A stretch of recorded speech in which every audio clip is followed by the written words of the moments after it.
and right into the stretch. Looking back and throws up the middle. Rose is on his way around. Picked up by Otis. Here comes the ready or not. Here comes the boys from the south. Here comes the ready or not. How you like me now? I say, here comes the boom, ready or not. Here comes the boys from the south. Boom, here comes the boom, ready or not. How you like me now? You don't live in Cleveland, you live in Cincinnati. You are watching live to the new and improved Rally Around the Natty. AI did its work for me. My name is Santori Miles. We got Bengal Dad. How we doing?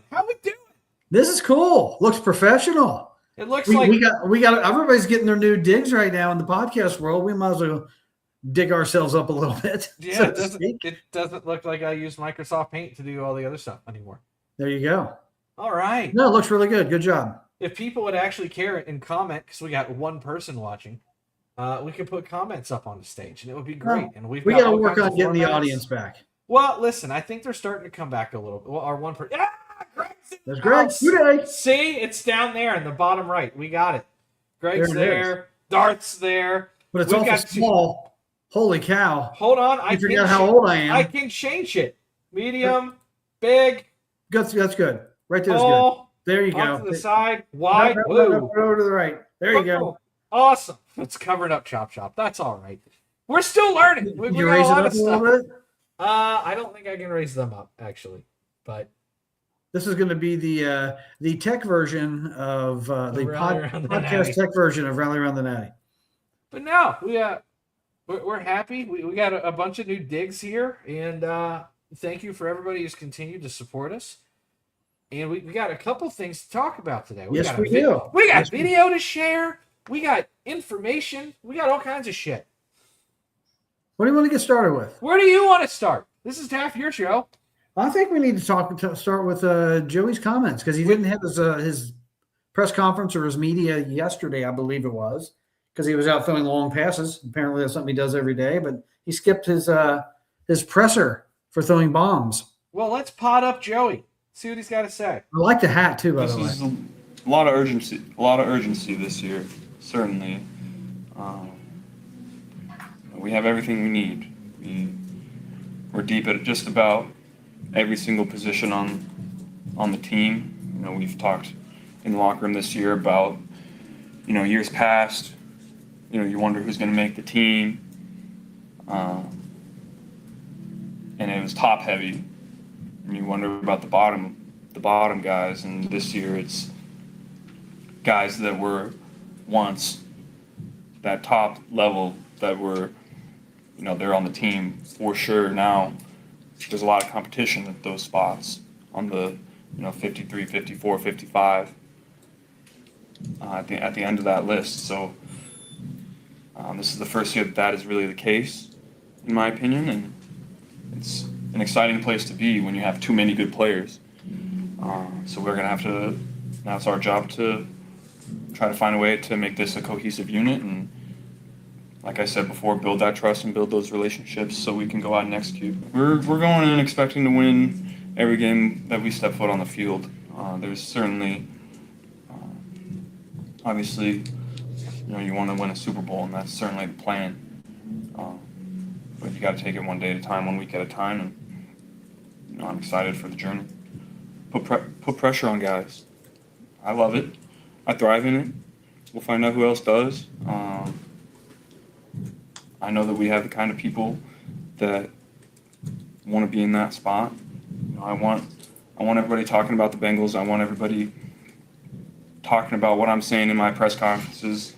And you go back and watch what I said before 2019 season at LSU. I feel very similarly about this team. I'm so excited to get started and get moving, and I wish we would ramp this right into training camp so we can continue to improve. Because I feel like, there's so much greatness that we're going to be able to achieve this year. I'm just excited to get going.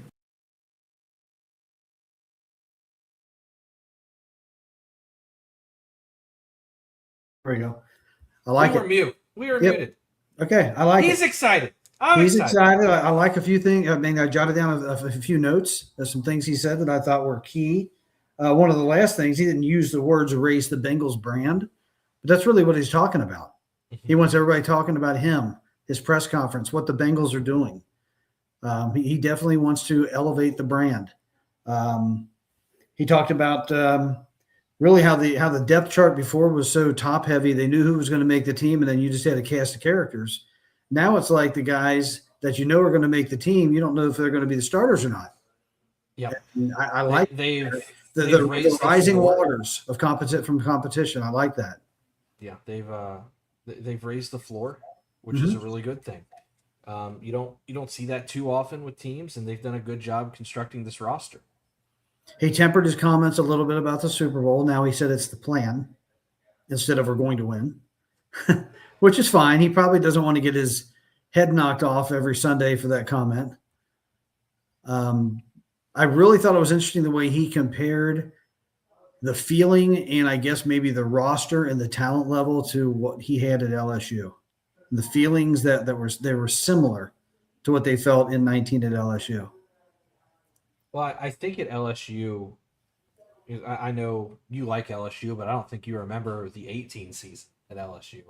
It was very okay, right? They had a lot of pieces that didn't quite click the way that they wanted to. I think they were very overlooked going into the next year, and then boom, away it went.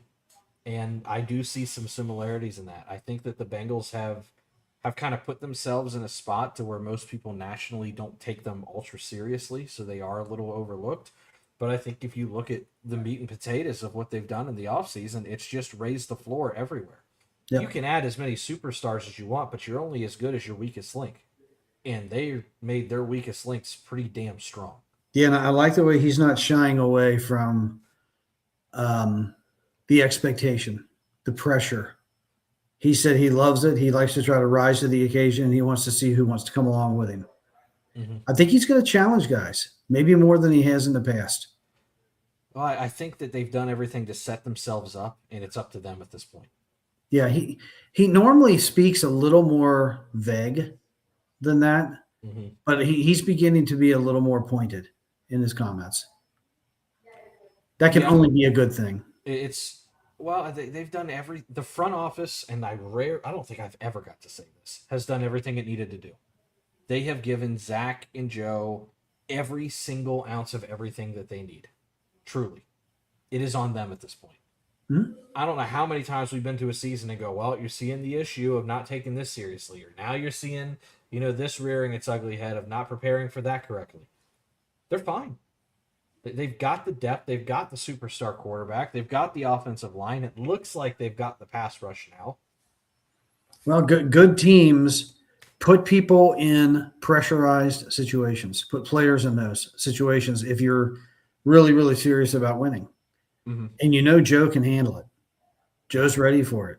Joe typically does well in pressure. And I think Chase will be ready for it. I think T will be ready for it. I think there's a lot of players that are ready for it. There's not a whole lot of guys that I'm concerned with the moment being too big on this team. We've said that so many times, especially with the Reds over the years, lights are a little bit too bright, moments a little bit too big, not quite ready. Maybe next year. They don't quite have the veterans for that. I don't worry about that. I don't worry about being on Monday Night Football anymore. I don't worry about playing against the Steelers anymore. I don't worry about national televised games. I get excited for them. Bring it. Let's go. Like they're made for it at this point. And why not? Get back to the why not us shit that they did about 5 years ago. Now you've got the roster for it. Why not them? Be nothing sweeter than to finish this thing off and try to shut down the national media with their narrative that they just never let go of about the cheapness and all those things that I'm sure we've earned. But you can mature out of that. They can mature out of it. They're starting to curtail a lot of that with the way that they've handled things over the last year and a half or so. Maybe we'll use that as our transition to the next topic. There's a lot of new people in the front office. And I know that for you, the jury's still very much out on Elizabeth because how much influence does she have, right? She's been promoted to vice president. She's one of like 9 now. And it's not just the influence. What does she really know? I'm not saying that as a slam, but Her I don't care, male, female. She's 32 years old. How much has she really been around the inner workings? We don't know. I don't know if she knows maybe all the fine nuances, so to say, because I'm 32 years old as well, and I would be damned if I think that I know it in my own profession. With that being said, I think there is an influence level. Maybe there will be a voice of the fan. Yes. Maybe That's- I that is think- what'll be the initial input. Well, I think that's kind of what Drew Garrison said on his show is it feels like we have one of our own at the table. You know, and as somebody that does sit relatively close to her at games, we'll see how long that continues. She's very much invested like the fans are. There are ebbs and flows. And her sister are identical roles. Well, they're at least identical titles. Well, and I know that Elizabeth has been through the salary cap school. The NFL does have a salary cap school in New York City. I know she's a vice president. I know she had her hand on fan engagement for a long time. And it shouldn't be any coincidence that the Bengals have a new vice president and then they added 3 different assistants to the general manager and then they had the offseason that they had. There's change. There's a lot of, I mean, even just the structural change. They never had people helping. They never brought people in from the outside. Trey Brown is not related to them. Steve Redistovets, whatever the hell you pronounce his name, he's not related to them. They're bringing people in from the outside, which has kind of been Mike Brown's bugaboo for his entire life because that's what eventually led the demise of Paul Brown in Cleveland. That's been the thing he's hated. This is the most movement and potentially and probably the biggest change, even above what they did in 21. Yeah. 21, they went out and got guys, but they still did kind of the same old shit where they were bargain guys that kind of hit big, and they still structured it kind of weak, and it was like I remember talking with Joe Goodberry at one point, and if I wasn't supposed to say this, I'm sorry, Joe, but it was, are things changing? And it was, they are, but they've got a long way to go. And if you look at now versus then, 5 years, which 5 years in the NFL is an eternity, but for us, it's a very short period of time as a fan, right? The structures are starting to change under contracts. The way that they acquire players are starting to change. Their scouting approach changed because Cassius Howell would never been a Bengal under previous scouting regimes. They've upped the scouting department. They've upped the people in the front office that have influence. They've added more people from the outside. They're operating as a normal organization. They're restructuring contracts. They're trading for players. They're trading draft picks. They're going after non-traditional builds of players. They're starting to value production over athleticism. There's all kinds of stuff, and it's very, very different. It's definitely a change. I wonder how much is Elizabeth. I wonder how much is Katie. How much is Duke? How much is Mike Brown saying, go make it happen? I don't know. What I do know is it's very different, and it's been very exciting. Well, I would say it has to, like it always has, it has to start at the top. It has to be Mike Brown, whether it's mortality or frustration. Whatever it is, he's finally said, we're not doing it this way anymore. He is saying, let's go. And I don't think he's ever said those 2 words before. Nobody ever would have thought that he would ever say those words, but I think he has said them. I think it started with the T and Jamar stuff. I truly do.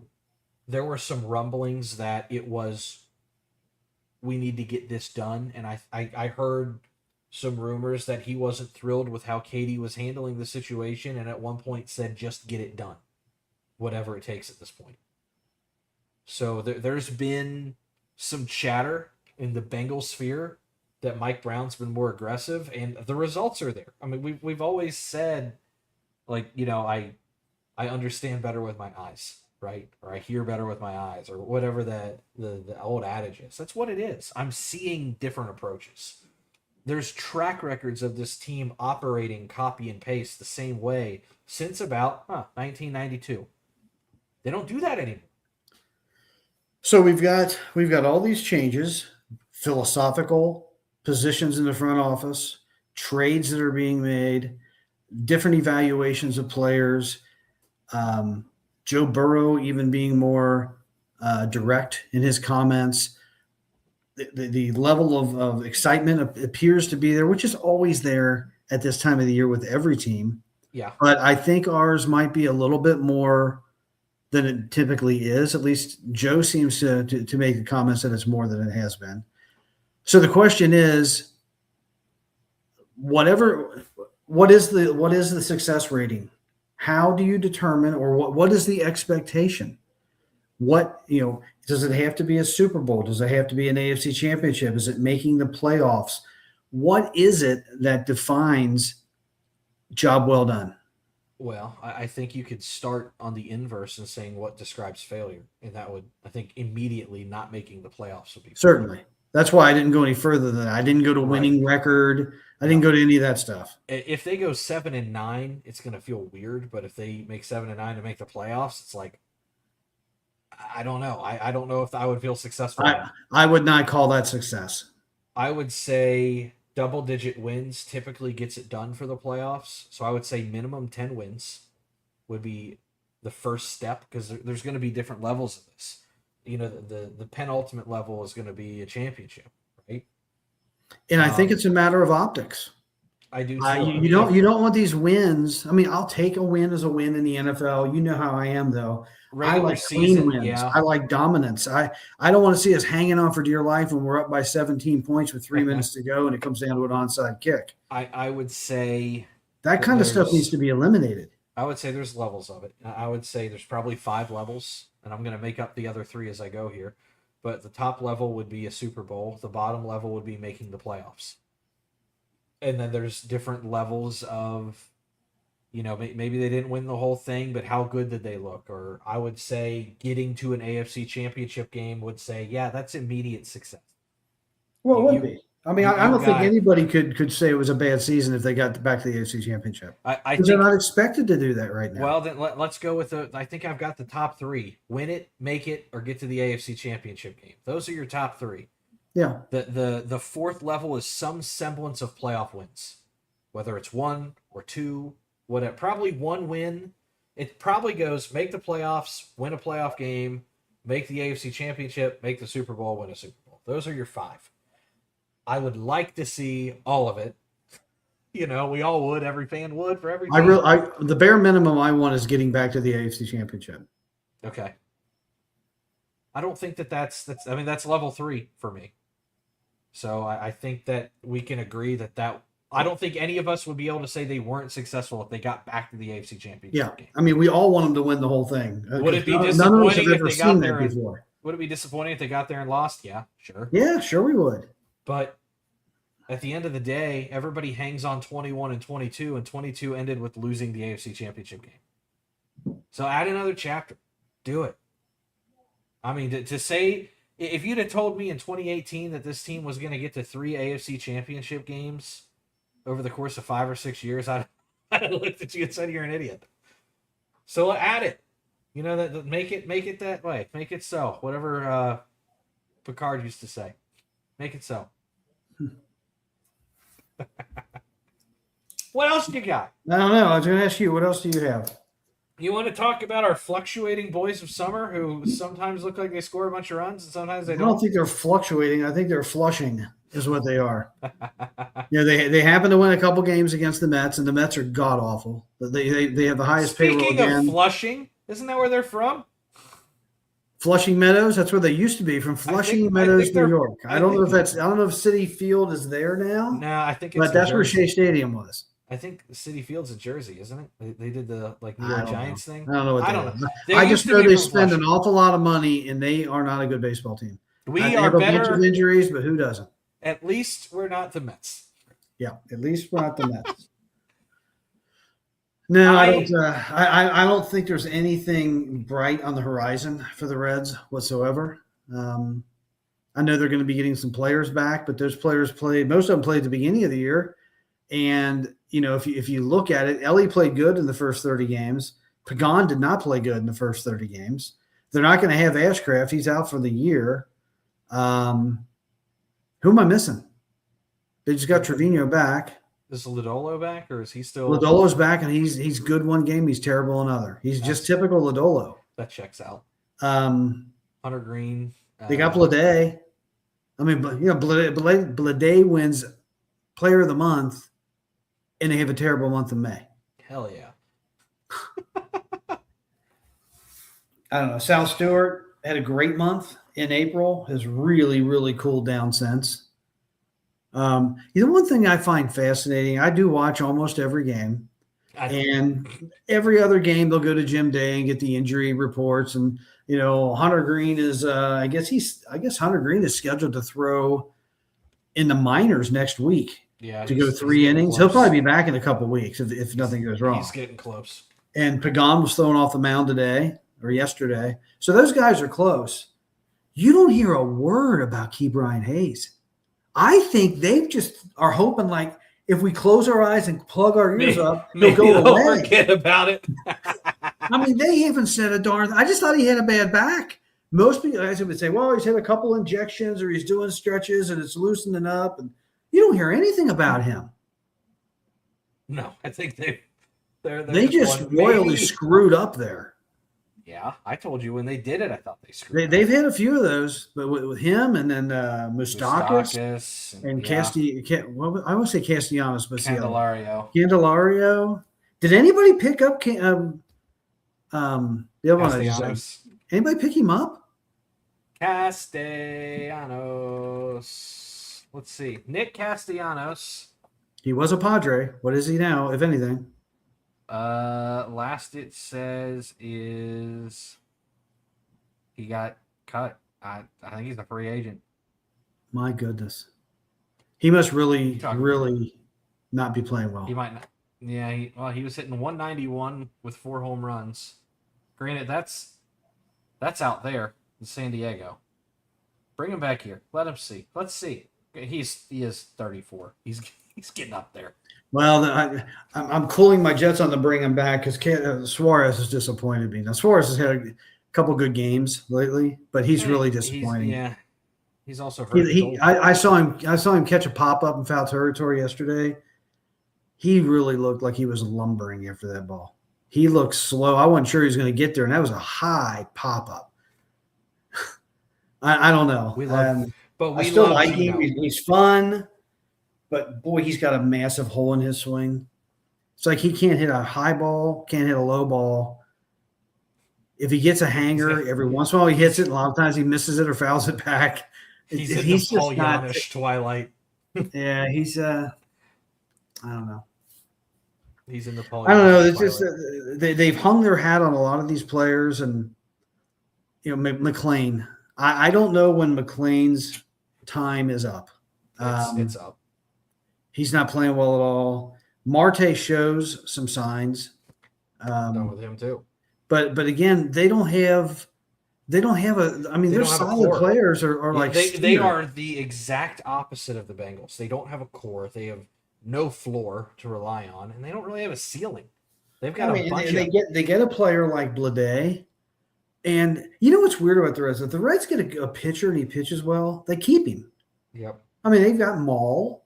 They've kept Ashcraft. They've kept their pitchers. He's going to be the next Brendan Drury. They'll just bye. But yeah, I mean, Blade can't play any better. Nope. He's almost got home runs. He's almost got 30 RBIs. He didn't come up till May. Yep. I mean, he's playing better coming up in May than Ellie probably did when Ellie came up in May. Also, everybody thought Ellie was the second coming of Christ. I don't know if he was just off or hurt or what, but they signed him back in January. I don't know why it took him so long to get on the field. They said he had a really good spring, and it was between him and I think Marte, and they opted to go with. I guess it was Marte. They opted to go that direction. But yeah, they sent Lowe and Blade down. They've been our 2 best players. Yeah, and unfortunately, probably in a few weeks, we're going to be talking about the trade deadline, and it's going to be that we are sellers. They should, and we're going to have players like Lowe go away. Pagan will probably go away. Anybody that's either long in the tooth or that they're paying a little bit more money than they want to pay that has any value. And it sucks that they're not in it because I just saw the Giants are looking to offload 4 different players. One of them is Matt Chapman at third. Aroldis Chapman. I mean, they're looking to get rid of I guess the two Chapmans. But I'd take Chapman right now. You know how I feel about Chapman. I think he's only given up a couple runs all year. He's a Hall of Fame closer. And Yeah. he's still good. They should, again, a guy they should have never let go. Yeah. Add it to the list. I'm just so tired of the poverty stuff. And they're waiting for a salary cap. They're waiting for the salary cap to save them, and it won't. They'll just pay. They'll just spend as little as they can get away with. I don't know. Maybe I'm going to put myself out there to get like a hit put out money or whatever. I still think I'm convinced that the Reds are just money laundering for the mafia. I really am. The Castellini family's got some weird history. The Weiler family's got some weird history. They're both owners. This team doesn't do anything except recycle money. I'm convinced it's just a giant money laundering machine for the mafia. Well, Truly. I'm not going to go there, but the one thing you can I be will. sure of, they don't give a damn about winning baseball games. No. There's They're no collecting a way. check. Because if they do, they clearly are the most ignorant, stupid ownership group that's probably ever existed. Oh, it's the Weilers. They're Baseball those is big- not a hard game to figure out who the better players are. And then you don't have to pay them all $100 million. There are professional J.J. Bleday. There are professional hitters out there. There are guys that can keep the line going. There are guys that are going to give you 100% every day, not just occasionally. Mhm. I mean, they just don't put enough time, effort, and energy in developing. This is the standard of who we are. This is the blueprint for the Cincinnati Reds. They don't have a blueprint. No. All they do is just fill a Yeah. roster. Never and- thought I'd and say they have- this. You and know they who have has a bobbleheads. blueprint? Do you know who has a blueprint? The fucking Blackburn family has a blueprint at this point. Well, they heisted it from the Seahawks, but that's I fine. don't care. That's at least they're trying. If you're gonna steal to win. The Reds don't even. They're just fucking. I don't even know what they're doing. Do you think the fans in this town would be embracing the Reds if there was a way to prove that they really, really were trying? I mean, that's always what I wanted with the Bengals. I just wanted proof that they were really, really putting the best foot forward and trying to win, and winning a championship was at the core of their decisions. I feel like right now it's at the core of their decisions. Yeah, the Reds, I think, are just trying to exist. They're just making money. They're just it's have a good time at the ballpark. It's hey, we're gonna have a bobblehead night for this guy and this guy, and they probably have more bobblehead nights than any team in Major League Also, Baseball. That's like 2 bobblehead nights this year where they've had the guy who should be cut, and then like immediately after the bobblehead, they sent the guy down or cut him. They got another one coming Oh, up here God. shortly, and it's for another player that's kind of fringy right now. I They can't remember who it is. care more about their fucking bobblehead tickets than they do if they're trying to win a ball game. It's evident. Look at the bobblehead. If it's a bad player, they send them down immediately after the bobblehead because they've got so much wrapped up in that promotion for a bobblehead. These are supposed to be billionaires, and they can't figure out that it's okay to take a wash on a bobblehead. I would much rather see them go, fuck you, you're not playing well, you're out of here, I don't give a damn about your bobblehead. But they care more about the damn bobblehead. I think if they wanted to do something to kind of infuse some energy in this team, they need to do what they did in 23. And that's when they brought up all the kids. Yep. And it worked for a while and it infused energy, and maybe a couple more will stick. I mean, I can't believe CES didn't work out. I thought he was going to be the best of all of them. And he just kept getting hurt. It was And then just I think it injuries. got into his head. But yeah, he couldn't handle it. It was, But it was I see guys injuries like and Stevenson right now. Stevenson is lost. He's doing great behind the plate. I don't need a lot of players that are great defensively or even good defensively that can't hit a lick. We got too many of those guys. I can deal with it if it's a catcher, sometimes a shortstop, or like a center fielder. The guys right through the middle I can work with. But I can only keep like 2 in my lineup. They got like 7. I'll tell you a guy I would be pushing through the ranks as fast as I can right now is Alfredo Duno. Yep. He should He's be very pushing. young though. I know he's 19, but I don't care. I've saw Dwight Gooden at 19. Looks spectacular. Don't worry about the age. Put him up there and just see what happens. Yep. If he's going to come to the majors and he's going to look terrible and it's going to get into his head and we're never going to see him again, he was never going to make it anyway. You can't tell me that will break a player for the rest of their life. I just don't think it does. I don't need a player though that, we're going to have him up here for 30 games, then down to the minors for 30, then up for 30 and down for 30. Make a decision, stick with it, give that guy the position. He either makes it or you get him out of here. Yep. Not this back and forth stuff. I mean, they don't have a catching prospect anywhere close to Duno. But just bring him up. I mean, I would have had him up here instead of PJ Higgins, for Christ's sakes. What value does that guy give you? I have nothing against PJ Higgins, but he's an older catcher. You're not going to. Can you win a world championship with PJ Higgins? Probably. I think the answer is probably no. The Reds are so frustrating. And again, they're waiting for the salary cap to save them, and it's not going to save them. It's just going to expose them more. They're going to be one of those 10 teams. If there is a floor of $180 million, they're going to be right at 180. Yep. They're going to get the same thing will happen. And then they'll choose the wrong players to pay the 180 to. It just shows how that feels a lot like the Bengals in like 2012, right after the CBA came through.